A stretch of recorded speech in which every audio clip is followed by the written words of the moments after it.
November 8, 2020 school board meeting to order. Roll call, please. Mrs. Casper? Dr. Kennedy? Here. Mrs. Copper? I'm sorry. Mrs. Cocker? Mrs. Cocker? Mrs. Cocker? Mrs. Cocker? Did she hear me? She's here. All right, we see she's here. Mr. Martin? Here. Mr. McRae? Here. Mr. Negrini? Here. Mr. Schneider? Here. Mr. Hart? Here. 9 present, 0 absent. Please stand for the pledge to the flag.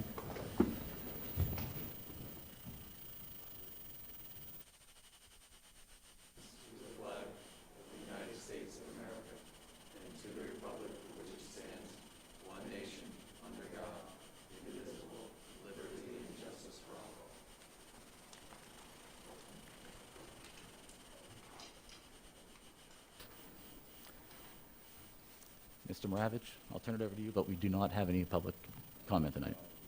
Then I will not read the rules of public participation since there's no public participation. Great, thank you. Any communications, Mrs. Carroll? Just an announcement that the board met in executive session this evening for a personnel discussion.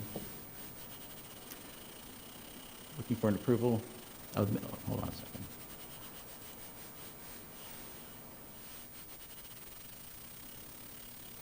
Sorry, my computer's acting up. Yes, the whole thing's scrolling.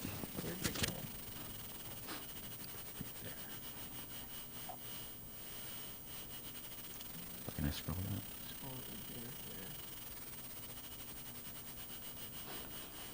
Okay, thank you.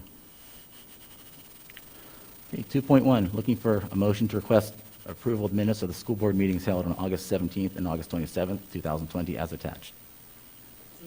Mr. Martin first, do you have a second? Mr. Schneider second. Any discussion?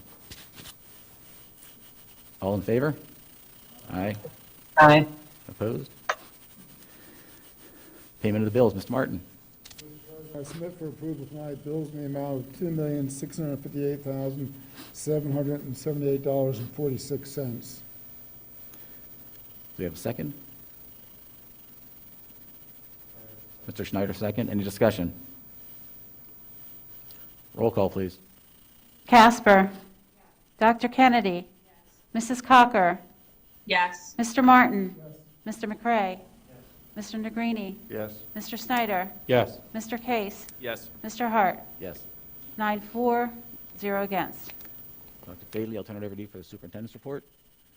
Thank you, President Hart. I present this evening the superintendent's report inclusive of personnel and program recommendations. Looking for a motion to approve 4.1 through 4.7 as presented. Mrs. Casper first. Do we have a second? Mr. Martin, second. Any discussion? Roll call, please. Dr. Kennedy? Yes. Mrs. Cocker? Yes. Mr. Martin?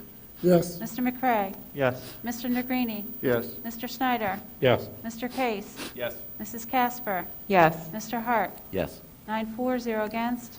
Human Resources, 5.1, request approval of the 2020-21 discretionary day rate, $200.42 per day for substitute, for discretionary day.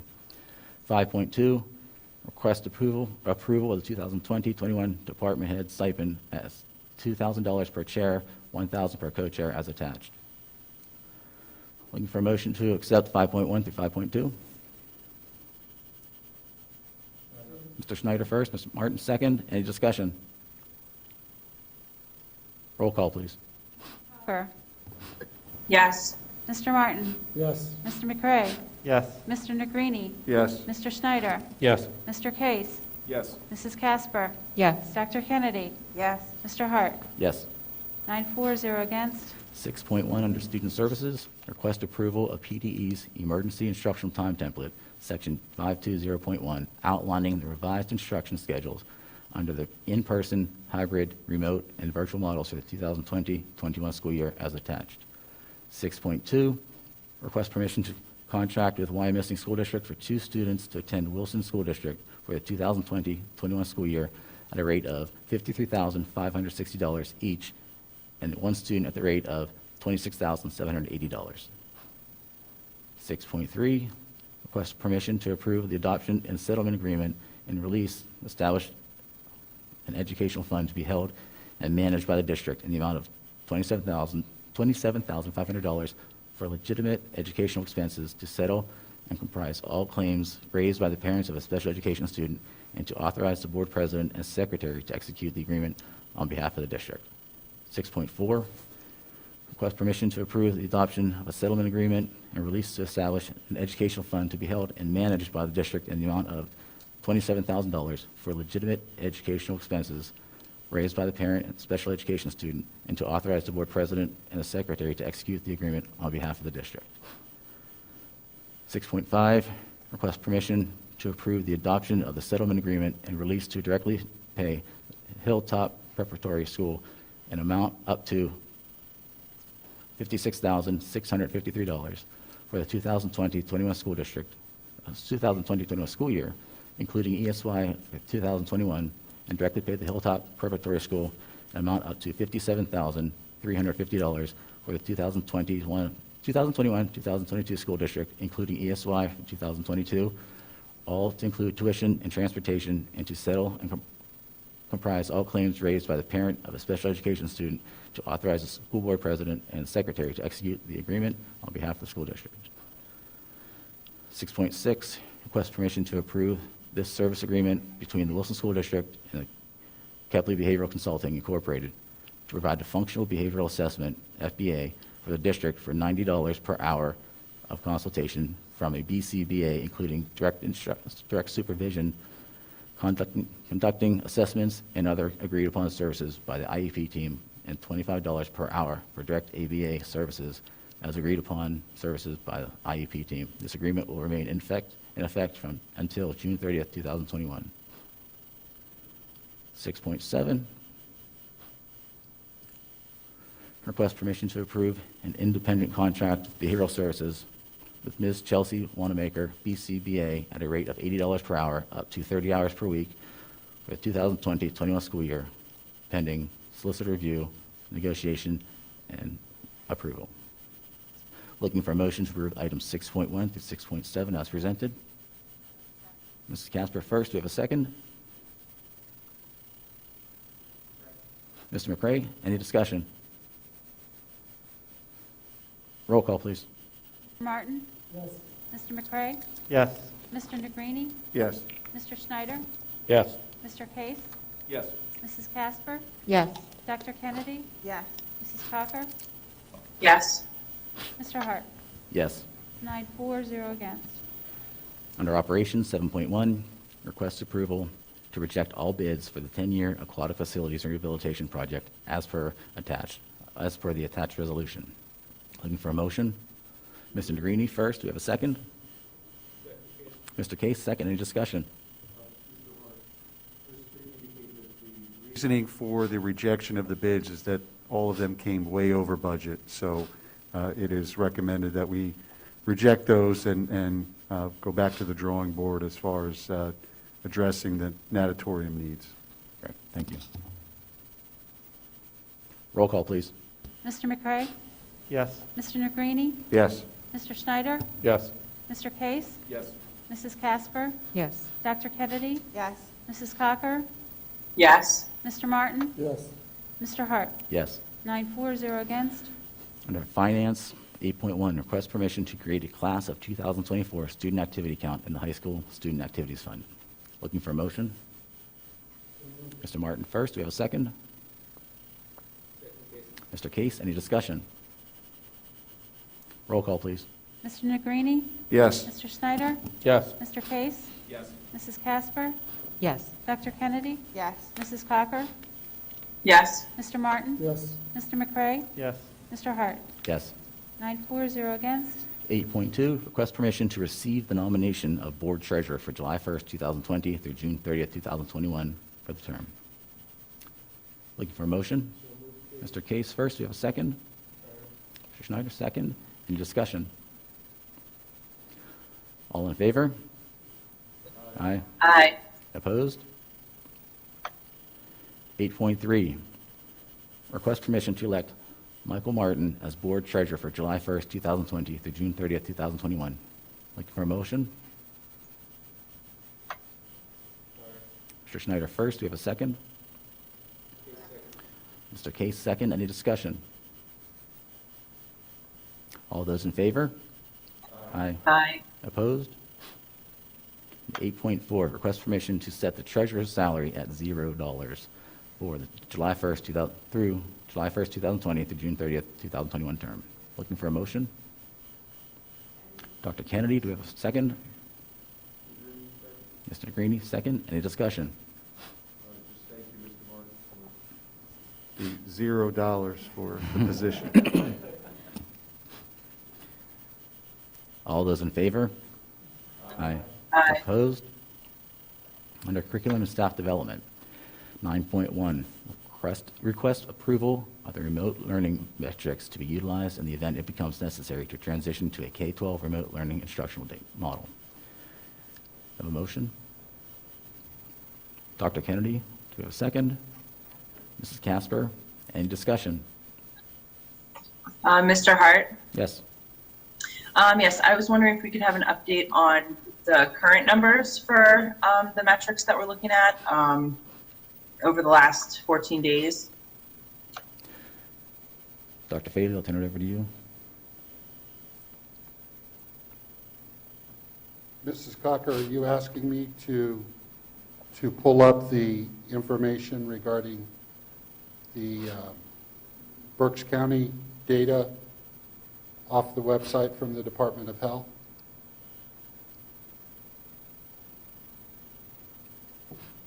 Is that what you're requesting? I mean, I think an update would be helpful to kind of get an idea of where we're standing at the moment. And also, as a follow-up to that, so as a county system, I think it's very important that we're looking at the county since we're playing athletics against other schools in the county. But I also wondering if in the metrics, we are also looking at our own zip codes for Wilson as well.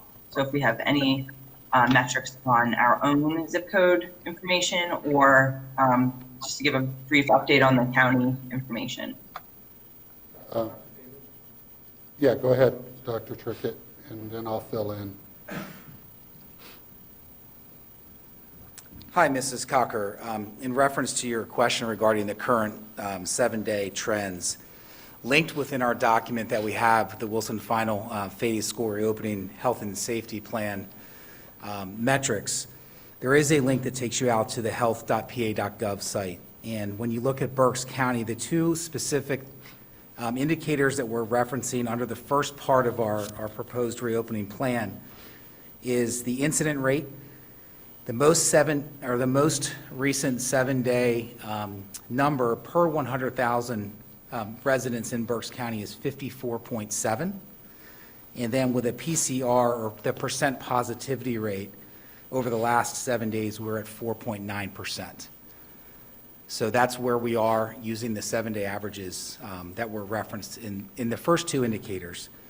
And based on those, our recommendation, along with our health providers that have worked with us, is to look at those numbers over a 7-day average, understanding that there are peaks, there are hot spots, there are all different types of things that happen in our community, and to make sure that we are truly looking at this link and using this link as to drive our decision-making. The second piece, on a more local level, we did agree as a team that we needed a local metric to use. And we did look at zip codes. That was one of the indicators. And we considered that as an option. Where we settled was on the local building. And the reason that we did that is because that is the Department of Health's guidance for us, is to look at our local school buildings, specifically down to the granular level of what's happening at Green Valley compared to what's happening at Shiloh Hills. And when those numbers get to the 5%, which is what's included in our plan, that's where we would be recommending for a 14-day closure of our schools. That 14 days would allow us to assess the data coming in over the next 14 days, which is 2 rounds of the Friday release date, as well as to see what we're receiving from the Department of Health, Dr. Hoffert is in direct communication with them every time there is a concern or a case. The contact tracers then obviously communicate back to our school district as well. But that 14-day period would apply with that specific indicator only to that specific school building. So that school may close for 14 days while the other schools are still running, as long as we don't reach the two top-level indicators, which are countywide. Yeah, I had a little concern about that. Schools aren't required to report the numbers, so how are we getting that? Are we getting that like based on the contact tracing that's being traced back to the building? Wouldn't there be a lag of time then in terms of? Dr. Hoffert, do you want to speak to the numbers and how we track cases within our local buildings?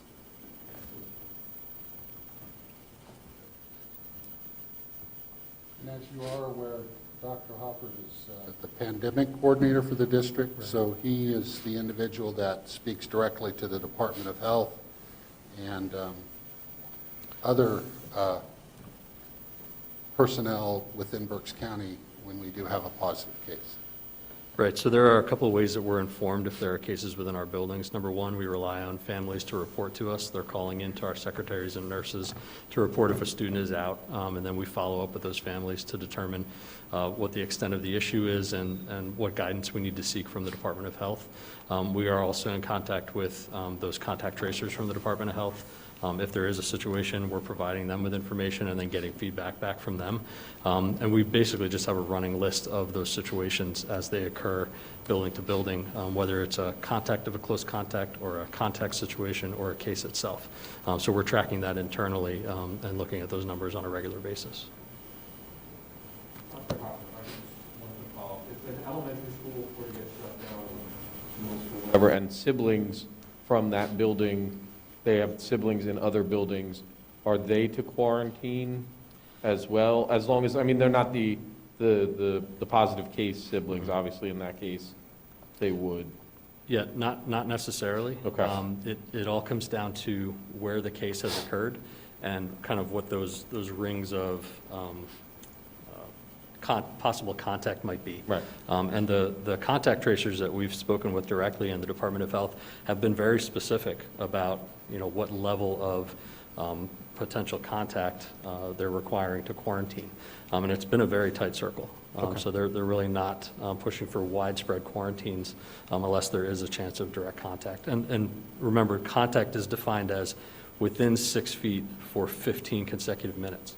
So what they've told us is that if we are maintaining our spacing, we're maintaining our social distancing, we're maintaining our masking, and following our protocols, there's very low risk of exposure even within a building. Thank you. Thank you, Dr. Havert, Dr. Trivett, and Dr. Fadley. Any other discussion? I just want to add Go ahead. one additional piece of information to Mrs. Cocker's question had to do with the utilization of zip codes, and I do want to address that as an issue because in our school district there are zip codes that transfer across municipalities, and it would be extremely, I think, unreliable if there were clusters in some areas. Perhaps those clusters may not have even been within the Wilson attendance boundary. So as we met and discussed how we were going to come up with metrics in our school district, we wanted to make sure that we utilize the county trend data because that's important because that shows a trend across all the municipalities. And setting that threshold of incidences per 100,000, I think, is critical. In addition, we felt it necessary to look at the individual school context because we could have a situation at one school and absolutely nothing happening at the other schools. So we wanted to hone that in to dealing with the issue on as granular a level as we could within the context of our schools. Yes, we do rely on our parents and our community members to share information with us. But to Dr. Hoffert's point about the quarantine aspect and our health and safety plan, because of the way our health and safety plan is devised, and because we keep that 6 feet social distancing and masks on during the course of the school day, it's highly unlikely that we're going to have a situation where we have to do a mass quarantine within our schools because of the way our health and safety plan was developed. And finally, as we work with our local medical professionals to share this plan with them and gather their input, they were very positive regarding the steps that we've taken in terms of mitigating the virus, and the metrics that we came up with were supported by the medical professionals. So I think that's important as well. Thank you. 9.1, we have a first and a second. Any other discussion? Roll call, please. Mr. Schneider? Yes. Mr. Case? Yes. Mrs. Casper? Yes. Dr. Kennedy? Yes. Mrs. Cocker? Yes. Mr. Martin? Yes. Mr. McCray? Yes. Mr. Negrini? Yes. Mr. Hart? Yes. 9-4, 0 against. Under Transportation, 10.1, request approval of a contract with New Roads Transportation for transportation including an aid of a student or students to and from the Vista School at a rate of $130 per day for the 2020-21 school year. Looking for a motion? Mr. Schneider first. Do you have a second? Ms. McCray, second. Any discussion? Roll call, please. Mr. Case? Yes. Mrs. Casper? Yes. Dr. Kennedy? Yes. Mrs. Cocker? Yes. Mr. Martin? Yes. Mr. McCray? Yes. Mr. Negrini? Yes. Mr. Schneider? Yes. Mr. Hart? Yes. 9-4, 0 against. Under extracurricular, 11.1, request approval of the addition of the athletic spectator capacity plan to the Wilson Health and Safety Plan. Looking for a motion? Mr. Negrini first. Do you have a second? Mr. Martin second. Any discussion? Dr. Kennedy? I see numbers and drawings, but I don't see a plan. How to get into the stadium, how to get out of the stadium, who's allowed to come in, when they're allowed to come in, when they leave, how we separate our, how do the other teams, when do the other teams leave, when do our teams come? So I see numbers, but I definitely don't see a plan. So the approval this evening is the capacity, the number of individuals in each venue. Once we get through this evening, the protocols for individuals coming into our facilities, we've discussed utilizing our FLIR camera technology to screen all the individuals that come into our contests, as well as I asked Mr. Simcox to go into our different venues and socially distance, so there will be marking on our bleachers where we can utilize every other row, mark the bleachers so that people are 6 feet apart, wearing masks.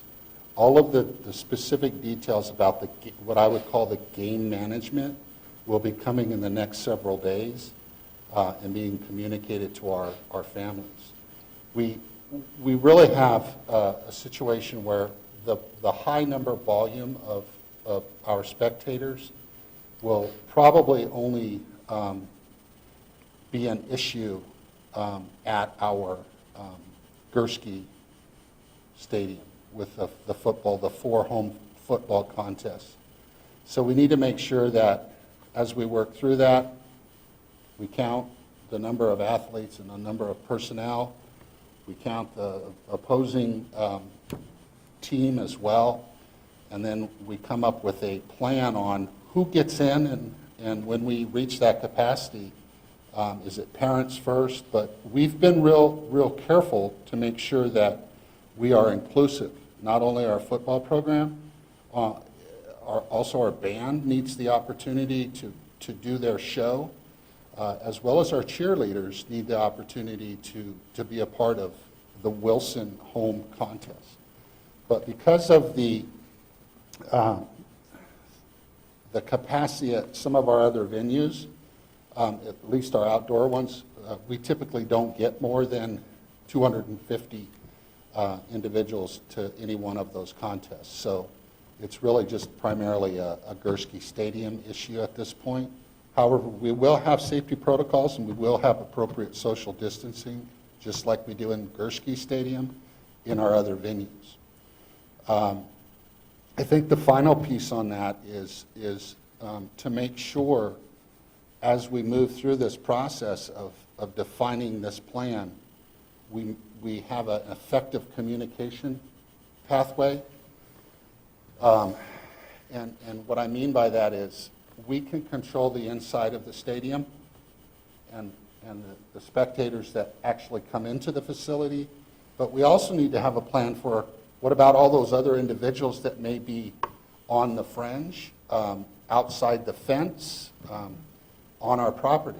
And the reason why we have this capacity plan in front of you is because we are going to adhere to the guidance of the 6 feet social distancing and the mask wearing. We're also going to be, as an administrative team, making sure we communicate with individuals that when they come onto our campus, if they're not appropriately masked and distanced and they're in an area where we're not opening, they will be escorted off our campus. And we need to communicate that in a way to work collaboratively with our community, because we don't want any surprises at the last minute, especially at a football game, with people standing on the outside, perhaps not being masked and not being socially distanced, because that's when you get into situations where you become part of the problem and not mitigating the problem. So those communication pathways are being developed. Tomorrow morning, we'll start working on the finalization of that plan, and we'll have that to you in the board update. Thank you, Dr. Faley. Any other questions or comments? Mr. Hart? Yes. Yes, so I'm just wondering how it's possible that we have a proposed capacity of over 300 people indoors when the governor's guidance is, and regulation is that we have keep it to 25 people, as well as outdoor that it would be 250. Dr. Faley? So I'll take the first part of that question, and I'll have Mr. Maravich. Part of our responsibility is to make sure that we adhere to the social distance requirements and to the masking requirements when people are at our facilities. The information that the governor's provided on his website is guidance. And there's been a lot of conversation regarding guidance versus an executive order and everything in between. So in our conversation, Mr. Maravich and I, our goal is to mitigate and to create an environment where we can control that based on that appropriate social distance and mask wearing. That's why we meticulously went through each one of our facilities to make sure that the numbers that we're presenting to you this evening, that can be done. That, in our opinion, in my opinion, is better than creating a system that we don't control, i.e. the outdoor scenario that I shared with you, where people show up and aren't following the guidelines and they're standing on the outside of the fence and the property. I would also point to the recent moves that have taken place in the state level regarding legislation that has been proposed that will be making its way, according to everyone that you speak to the governor's desk, where that particular issue is left to the local level for decision, and that would be established by the legislature. Again, trying to be proactive in this particular situation. We're trying to create an environment that we can control and mitigate the spread of COVID-19 in all aspects, not just our classroom, but also in our outdoor venues and our indoor venues by that appropriate social spacing and masking. And requiring our individuals that attend to understand and to endorse and work within the confines of those parameters, or they will be asked to leave, and they won't be allowed to be a part of those rich experiences that our community has become accustomed to. So, Mr. Maravich, do you want to talk about the legal side? Sure. So just to follow up on that, the Senate has passed, which would be obviously, yeah, I mean, the Senate has passed the bill that would lift the 250 for outdoor venues and the 25 indoor venues as per, leaving it up to the individual school district. That still has to go to the House, which my understanding is expected to be done by this week. Obviously, remembering your civics class, if the governor vetoed that, currently the number count for Senate would override his veto, but it still has to go back. Would still have to go back to the Senate. But logistically, you would think that would be that number would then override his veto. My understanding, there has been nothing from the governor's office yet about this. This kind of brings up the issue that happened last week with the fact that initially the language that he had in that he changed, which was that it said no spectators, even though that he had alluded to it being guidance, but it read as a shall and not as an option. He took that out and then did again reference back to the 250. So I think that the school district's just being proactive as to what it's going to look like when this first event occurs. I think the legislature's discussion with the governor's office, and this one is not as is more practical and less political, if that's possible in this environment. But I think that they're saying, obviously you have a Gursky versus 250 people standing around a tennis court or something like that. It's not looking at something where the people can still social distance, as Dr. Faley's saying, would still comply with the masking rule and the 6-foot rule, and you would be able to spread people out. And I think that's exactly what this plan shows, is to allow that social distancing, that this is the type of plan that will be acceptable when the kind of smoke clears on what's happening right now between the legislature and the governor's office. So that's the rationale for all of this. I'm sorry, Mike, were you giving us the numbers? It says the governor vetoing on great, because it has strong support from both the Right. Democrats and the Republicans, the- because this- actually the House passed it. It's being I've sent. reversed it, That's I'm right. sorry, yes. It's being sent to the Senate now, which is a sure thing it's going to pass. And And the governor has the read. numbers would be more than 2/3 in favor He now. just wants to so- walk away from this, Right. just like he's opening the restaurants again to 50%. He's kind of like washing his hands. But I do think what I've tried to do throughout this entire process is to stay out of the politics piece of this and focus on the safety aspects. And I think that this plan does exactly that. It stays away from politics. It focuses on Wilson and what we can control and what we can enforce. And it does our part in mitigating the spread of COVID-19. Thank you. Any other comments or discussion? We have a first and a second. Roll call, please. Mrs. Casper? Yes. Dr. Kennedy? Yes. Mrs. Cocker? No. Mr. Martin? Yes. Mr. McCray? Yes. Mr. Negrini? Yes. Mr. Snyder? Yes. Mr. Case? Yes. Mr. Hart? Yes. 8 for, 1 against. Under policies, 12.1, Mrs. Cocker, would you take that over, please? Yep. Mrs. Cocker? Yep, sorry, 1 second. That's Just had okay. to unmute. Okay, final reading and adoption of the following revised policies. Number 004, membership. Number 006.1, attendance at meetings via electronic communications, which is a new policy. Number 201, admissions of beginners. Number 204, attendance. Number 208, withdrawal for school. Thank you. Looking for a motion? I'll first. Mrs. Cocker first. Do we have a second? Mrs. Casper, any discussion? Roll call, please. Dr. Kennedy? Yes. Mrs. Cocker? Yes. Mr. Martin? Yes. Mr. McCray? Yes.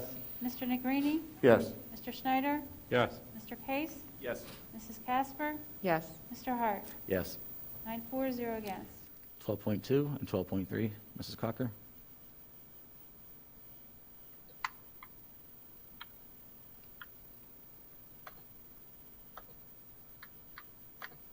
Mrs. Cocker? 12.2? The second reading. Yes. Second reading of the following revised policies: number 222, tobacco use; number 233, suspension and expulsion; number 323, tobacco use; number 335, attachment of FMLA, the Families First Coronavirus Response Act, FFCRA poster Spanish, and FFCRA poster English. Thank you. 12.3 for first reading.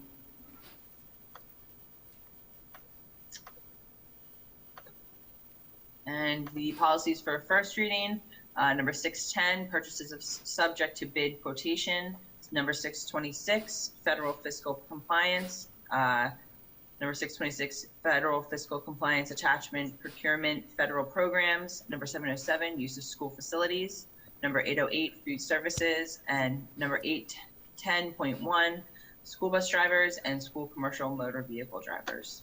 Great. Thank you, Mrs. Cocker. Under miscellaneous, Yep. 13.1, PSBA officer elections. Mr. Martin, do you have a recommendation for us? Yes, I do. For president, it's a single person, so that would be just David Hein. For vice president, it's Sabrina Backer. For treasurer, one person again, Michael Gossett.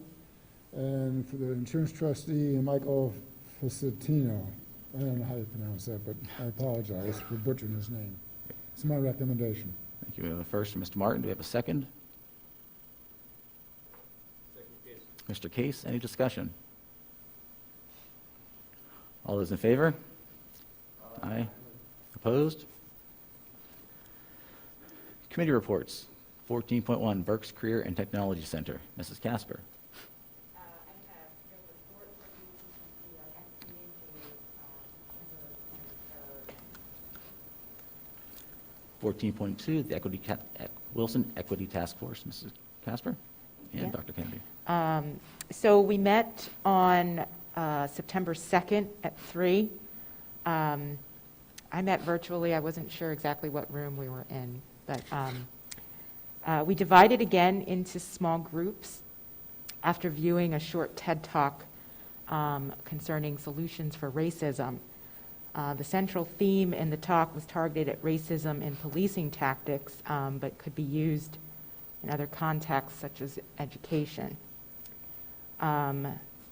Just reading from the description of the TED Talk, when we define racism as behaviors instead of feelings, we can measure it and transform it from an impossible problem into a solvable one, says justice scientist Dr. Philip Atiba Goff. This was an actionable talk where he shared his work at the Center for Policing Equity, an organization that helps police departments diagnose and track racial gaps in policing in order to eliminate them. This was a useful exercise for our group, and it led to some provocative discussion as we continue to explore some parallels in our own educational setting and look for ways to continue to measure the extent of systemic racism in education. So thank you, Andy, for that. As far as our focus group with our high schoolers, we finalized a list of about 16 students from the high school, I believe comprised of juniors and seniors. And they all received an invitation to participate in the focus group or discussion that will happen later this week in the LGI room. We also fine-tuned some of the questions that we'll be discussing with the students during our discussion on the 2nd, I'm sorry, and that the students would in turn be asking other students once they're deployed into classrooms in the high school. We're also hoping to schedule a similar kind of focus group with alumni students, thinking maybe towards the end of September.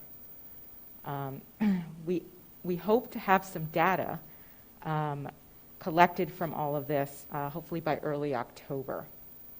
And finally, I wanted to apologize that I said the wrong date in my last report for the board workshop with Tom Stetcher. And I just wanted to confirm that we did come to a consensus on a date for Monday, September the 28th for our board workshop with Tom Stetcher. And our next meeting for the Equity Task Force is October 7th at 3 o'clock. Great. That's Thank my you. report. 14.3, Berks County IU, and 14.4, Curriculum Committee, Dr. Kennedy. A lot of time talking about their plan for their health and safety plan and their also their return to all of their classrooms. And it's a huge plan because they are going back to their offices, they're going back to their preschools, they're going back to their child care centers. So we spent a lot of time talking about that. As well as one of the other things I wanted to note was the IU is trying to help the local districts. If you've seen any of the billboards out there that say, are you looking for cyber school options? Check with your school first. That's through the IU in trying to funnel people, instead of looking for outside charter schools, cyber charter schools, to try and funnel them to the school where we can educate them and have control over it, as well as not have to pay an exorbitant amount of money to a cyber school that doesn't do as good of a job. The last thing I wanted to note was that the BCIU read and reiterated their joint statement on diversity and anti-racism that I believe we discussed at our last board meeting. And I'm going to punt the curriculum committee because I was having multiple technological issues trying to zoom in at that last meeting. So I'm going to go ahead and punt to you. It was an interesting meeting because it was the first day of school, so there was a lot of talk about what went well, what didn't go well, troubleshooting some of the issues of parents maybe having signed up for the wrong program, and just weeding through a lot of the issues. We also got an update on the sixth grade new math program that they're going to be using, and that was about it. There was a long time spent on the first day. So our next meeting is the 30th, I believe. Thank you. 14.5, Berks EIT, Mrs. Schlossman. Thank you. 14.6, extracurricular, Mrs. Cocker. No report. 14.7, facilities, Mr. Negrini. We are looking to schedule a joint facilities and extracurricular meeting to re-engage the discussion of the baseball and softball field projects that were put on hold in the spring. Obviously, we need to make some decisions moving forward. It will be open to the public. We'll try to get that date finalized and advertised as soon as possible. Thank you. Thank you. 14.8, finance, Mr. Martin. Mr. President, we met today at 4:30 in the pre-board room to discuss several topics, which I'll give you the highlights of. Assuming my notes are, I can read my notes. We looked at the preliminary results for the 2019-2020 year, and obviously there was some expense reductions due to some travel cutbacks and some professional services not needed, which will generate somewhat of a surplus for carryover, which will be quickly used in this year's budget, as the expenses for new teachers and et cetera have cost us close to about $800,000. So that's preliminary. The final results should be out in a couple of weeks. We talked about indirect costs for child care and also for food services.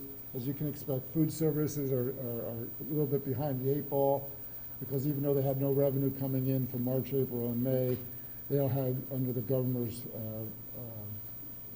I won't say mandates, but it's pretty much a mandate again, because it's where we had to pay the services for the employees, and there was no generations of revenue. So they're a little bit behind. We normally try to have 3 months of operating reserves in place for instances like this. They'll be down to about one month of reserves. So we're going to be recommending, and it should be coming out hopefully in an update in the future, that we're going to recommend withholding back the transfers into us until they get back to about 2 months of their revenues in reserves to keep them going. So childcare is doing okay. They still have about 3 months of their operating reserves available, and they're weathering the storm much better. And there was some discussion about, when a child has been, or the family has been exposed, whether the 2 weeks that they're having quarantine, how that's supposed to work. So that was sent back, and I think Stacy's going to do some more work on that and get back to us. We touched really basically on the 220, 221 review. There's not much happening there because it's so preliminary. But one of the key items was the debt refunding and the scoop refunding. As you saw in that letter, there are a couple banks that are looking at, for the purpose of CRA, which is why they're generating a 1% interest rate, which is really good in this market. You can't knock it at a 1% anywhere. So for various reasons, some banks are offering 1% term loans, which are extraordinarily, unique. So overall, I think the committee recommends that we move forward with that. I was a little concerned about, do we need to really borrow the full scoop amount of $7 million? Because if we don't really need it, it's going to get absorbed someplace else. So in the discussions, it was discussed that if we do find out come April, May, June, that we really didn't need to borrow that $7 million, we have the ability to repay back that money without penalty to the bank. So we borrow 7, say we only needed $6 million, we can pay back down $1 million of that with no penalty to the bank. So I believe for the next board meeting, there will be a resolution to move forward with that. I do endorse that with the understanding that if we don't need that money, we could also pay back that loan. We do have a bond, $11 million bond we took out in 2019 for facilities and capital expenditures. We've only used about 4.6 million of that. There's about 2.9 million uncommitted at this point in time, which we will be looking at ways to use that. And it's my understanding that some of the projects that may also get postponed, that we may have excess to spend by 2022. May of 2022. One other item was per capita taxes for residents in assisted living facilities. We've been charging them that, I call it nuisance tax, but we believe that these folks that are in assisted living shouldn't be paying that money. It's a nominal amount. It's going to be like $1,500. So we're going to be recommending that each year we waive that fee to the people that are living in assisted livings. And there was, I think that pretty much covers it. And our next scheduled meeting is October 5th. And that's it for me. Thank you. 14.9, Human Resources. Our next meeting is next Wednesday at noon. 14.10, Legislative School Board. We do have some information. We talked about one of the items, but there was another bill introduced which could impact the school. And it's passed the House and it's going to the Senate. And the bill allows parents to decide if their child should repeat a year due to the COVID-19. So it'll be a parent's decision whether their child, if it feels is not capable of moving into the next grade, they will have that ability to make that decision. And that's all I can tell you right now, but it did pass the House, and it most likely will pass the Senate. This is a little bit on the politics side, but the governor is pushing for his agenda this year to legalize marijuana, and it doesn't matter what side of the fence you're on, for or against. The reasons for doing it are wrong. He said it will be a good revenue that we can apply to businesses that have been disadvantaged. I think that's the wrong reason for legalizing marijuana. It's a personal, I think that takes away from what the, whether we're on the fence or not, it takes away from the meaning of the purpose of the marijuana situation. So I hate we see that. We did that for, if you remember, or some of you may remember, we justified legalizing gambling in Pennsylvania because all this money was going to come into the schools, and we could cut real estate taxes in half. Well, we know that didn't quite work the way it was, and I'm just concerned about those type of programs where you're justifying something because it generates revenues. On the lighter side, I did see that in August, we had stronger revenues than expected. They were up about $210 million. 90% of that was due to timing issues for taxes being extended into this fiscal year versus the past fiscal year. One area that did really increase in revenue generation, and it's one of the largest producers, and this is kind of, ironic, but the sin taxes, cigarette tax, malt beverage, liquor taxes jumped to $169 million, which is $32 million above the estimates. So we're getting some funds for that. So that's it for my report. Thank you. Public Relations, Mrs. Troutman.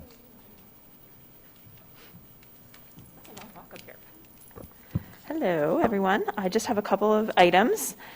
So with the start of the 2021 school year, we have received quite a bit of media coverage for our opening strategies. Both the Reading Eagle and FMZ covered the use of our FLIR temperature scanning cameras as well as our opening processes. So we've been asked to be on camera numerous times. We've done multiple interviews with the Reading Eagle, and it is my goal and our district's goal to continue to have that great working relationship that we have with the local media. So when they call, we do respond, and I feel like it's been a really good working relationship that we have continued to forge with our local media. We're going to be increasing our presence on social media again now that the school year started. The staff has been great at sharing some photos and stories of this new school environment. We think it's important that families can see what's happening in school, right? Whether it's a remote learner or a hybrid learner or an in-person learner, we want to be sure that we're sharing all those great stories and flooding social media with positivity, right? We can all use some positivity out there in social media, so we want to lead the way in that. Also wanted to let everyone know that we are planning to launch a thought exchange probably early next week, just to assess just how our families are feeling now that we are back in school. This has been a good tool for us, so we would like to utilize that again and consistently throughout the school year. Basically just asking them how their thoughts about the new educational environment, and we'll see what the trends are, and we'll see what areas we need to take a look at and maybe dig a little bit deeper. So again, we'll probably launch that early next week. And again, just a reminder to the community to continue to review our website for the most current information. We update it almost, seems like daily, especially our Return to Learn portion of our website. So, thank you. Thank you. Education Foundation, Mr. Case. Sure. A couple things. As everyone knows, the Iron Chef competition that was scheduled for the spring was canceled because of the pandemic. And also, who would have known that for October, it had to be canceled again. So everyone knows this is the WEF's largest fundraiser, and the foundation is going to need the support of our community now more than ever to help with all the programs that they provide for Wilson and the students. So with that being said, the WEF is providing two options available for those who have purchased 2020 Iron Chef admission tickets. The first option is to enter your tickets to win the grand prize Iron Chef gift basket raffle valued at over $450. And this includes all sorts of great things from a bunch of the restaurants and sponsors that we're going to be at the Iron Chef: Austin's, Brickhouse, Brickstone, Coastal Grill, B2 Bistro, Chick-fil-A, Dundor and Heister, Juliana's, Mikura, Moe's, Paolo's Restaurant and Bar, PJ Willihan's and Restaurant, Redner's Ruby Tuesday, Salworks, Salute, Starbucks, Sweet Ride Ice Cream, The Bagelry, The Works, and Building 24. It's a fantastic gift basket, and I'm promoting it because if you want to in lieu of getting your money back for the raffle or for the Iron Chef, you can get a raffle for this awesome gift basket, and it would really help the Ed Foundation. And then, again, the second way you can request your tickets to be refunded by September 21st, simply by emailing or calling the Ed Foundation. So, public service announcement. Hopefully the community will help out for all the great programs that they provide for Wilson.